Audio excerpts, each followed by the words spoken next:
छत्तीसगढ़िया हरन भाई रे कुदो बासी हवे झेन हारी कुदो बासी हवे झेन हारी छत्तीसगढ़िया हरन भाई रे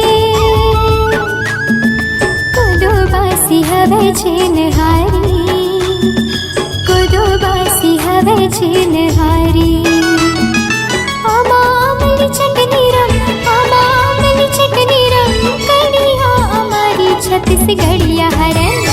छत्तीसगढ़िया हरन भाई रे कुदो बासी हवे झेन हारी कुदो बासी हवे झेन हारी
छत्तीसगढ़िया हरन भाई रे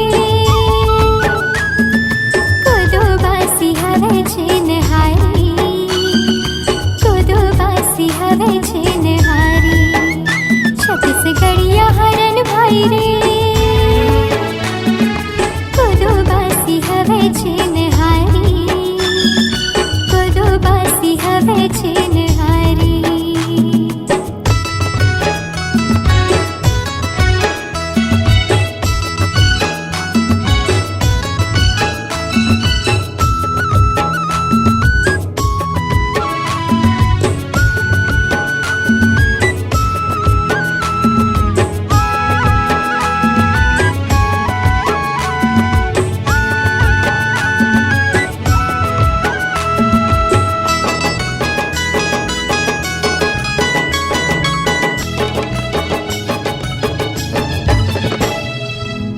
रतिया की मुठिया हम बनाथन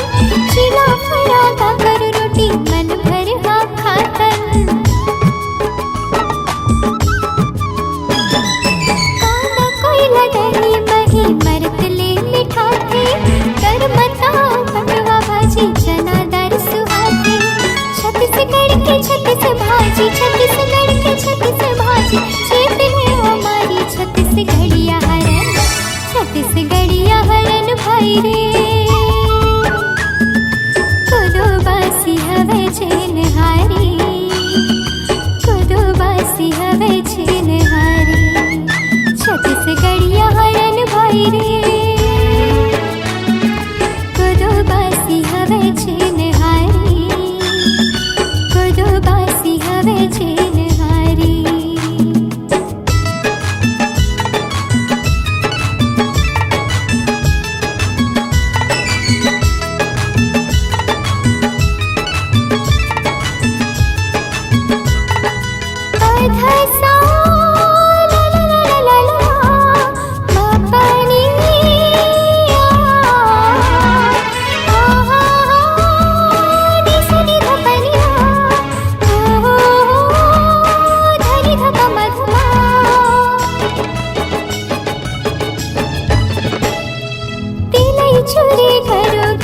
बजिया बजिया खाथन ठिठरी खुरमिया सलोनी अरसा रोटी खाथन